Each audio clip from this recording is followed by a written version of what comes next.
Hi everyone, আমি ঋতুপর্ণা। আমার channel delicious কুকে আপনাদের সবাইকে স্বাগত।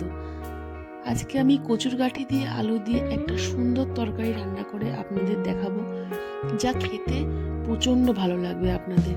তো চলুন দেখে নেওয়া যাক উপকরণ। এখানে কচুর গাঁঠি দেখুন, আমি এখানে টুকরো টুকরো করে কেটে নিয়েছি, ভালো করে ধুয়েও নিয়েছি। আর এখানে আমি দুটো আলু কেটে রেখেছি কিউব করে। আর এখানে আমার জন্য লাগছে একটা পেঁয়াজ, এক টুকরো আদা, 3টে রসুন এবং একটা বড় সাইজের টমেটো। দেখুন এরকম লাল টমেটোই নিতে হবে। এবারে আমি দেখুন এখানে ওই পেঁয়াজটাকে আমি এখানে কুচি কুচি করে কেটে নিয়েছি। আর এখানে আমি একটা মশলার পেস্ট বানাবো, তার জন্য আমি এখানে একটু টমেটো, দুটো কাঁচা লঙ্কা, রসুন এবং আদা এই দিয়ে আমি এখানে পেস্টটা ভালো করে তৈরি করে নেব। দেখুন আমাদের মশলার পেস্টটা তৈরি করা হয়ে গেছে। এখানে আমি গ্যাস জ্বালিয়ে কড়াইটা একটু গরম করে নেব। কড়াই গরম হয়ে গেলে আমি তাতে সাদা তেল অ্যাড করে দেবো পরিমাণ মতো। সাদা তেল অ্যাড করে এখানে আমি আলুগুলো ভালো করে লাল লাল করে ভেজে নেব এবং লাল লাল করে ভাজা হয়ে গেলে তারপরে আমি এখানে কচুগুলো এক এক করে ছেড়ে দেব ভালো করে ভাজার জন্য। আর একটু নুন হলুদ দিয়ে ভাজতে হবে, তাতে করে মশলাটা ভালো করে আলু বা কচুর মধ্যে ঢুকে যায়।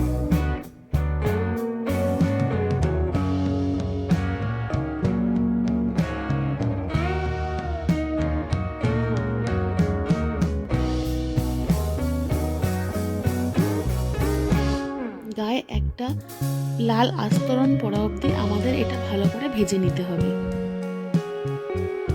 দেখুন খুব ভালো করে আমার এটাকে ভাজা হয়ে গেছে। এবার আমি এটা অন্য পাত্রে তুলে নেব।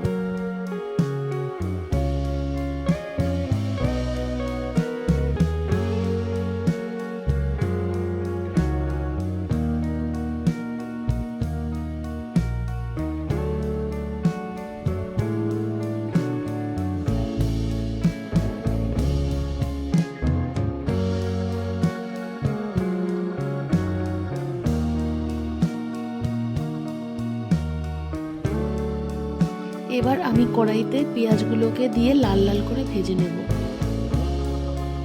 দেখুন পেঁয়াজটা ঠিক এরকম লাল লাল করে আমার ভাজা হয়ে গেছে বেরেস্তার মতো করে।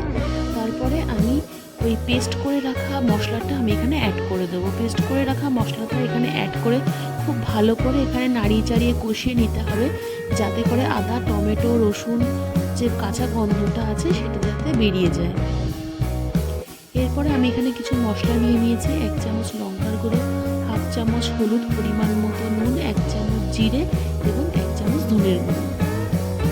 ব্যাস, এই রান্নাটা করার জন্য আমার এখানে আর কোনো মশলার কোনো প্রয়োজন নেই। এই কটা মশলা দিয়ে আমার রান্নাটা তৈরি করা হয়ে যাবে।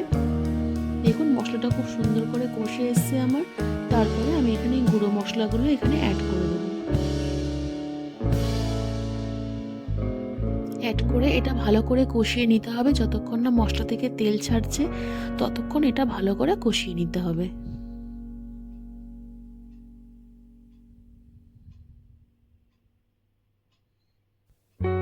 দেখুন কি সুন্দর মশলা থেকে এখানে তেল ছেড়ে এসছে আমার।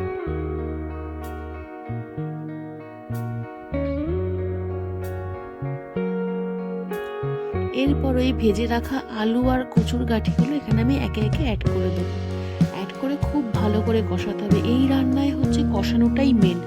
যত ভালো করে আপনারা কষাবেন খেতেও ততটাই সুন্দর হবে।